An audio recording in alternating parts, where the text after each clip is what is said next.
তো কদিন ধরে বাজারে গেলে দেখা যায় একটা দোকানের মধ্যে এরকম আম আছে, তো এই আমটির কেজি অনেক দাম বেশি। তো অনেক দাম বেশি কারণে আমি আনি না। তো আমার বাসায় বেশি একটা আম সবাই পছন্দ করে না। তো অবশেষে কালকে আমি নিয়ে আইছি 2 কেজি আম। তো আনছি পরে আম দিয়ে এত স্বাদ খাইতে, এটি নাকি পুরো কলা আম, অনেক স্বাদ অনেক মিষ্টি। তো আচ্ছা আপনারা বললেন তো এটি কী আম, একটু বলে দেন তো আমারে, একটু কমেন্টে একটু বলে দেন যে ছোট্ট করে এটি কী আম, দেখবেন আমি এটি কী আম। কে কে জানে আমি নাম জানেন সবাই একটু বলেন। আমটি খাইতে কিন্তু অনেক স্বাদ অনেক মজা। তো এটা কি আম সবাই একটু কমেন্টে বলে দেন, ঠিক আছে গাইস?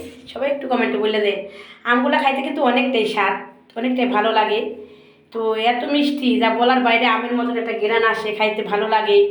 তো আমি তো আম খাইয়া তো সেই মজা পাইছি। তো 6টা আমের মধ্যে এখনও 2টা আছে, 4টা আম খেয়ে ফেলাইছি, 2টা আছে। তো আম আমি আর সিজানার ফার্সিতে খাই, যারা কেউ খায় না আম ঘরের ভিতরে। তো সবাই কি মনে করেন, কীরকম ভাবেন, তো সবাই একটু জানাইন, ঠিক আছে? হাই সবাই কেমন আছেন? তো ভালো মন্দ একটু জানাই দেন সবাই এটা কী আম। তো আমটা কিন্তু অনেক মিষ্টি, খাইতে অনেক সুস্বাদু। তো আমার কাছে সেই ভালো লাগছে। তো আপনার কাছে কীরকম লাগছে সবাই একটু আমার একটু জানিয়ে দেন কমেন্টে ছোট্ট করে। তো এটা কী আম সবাই একটু বলে দেন, ঠিক আছে?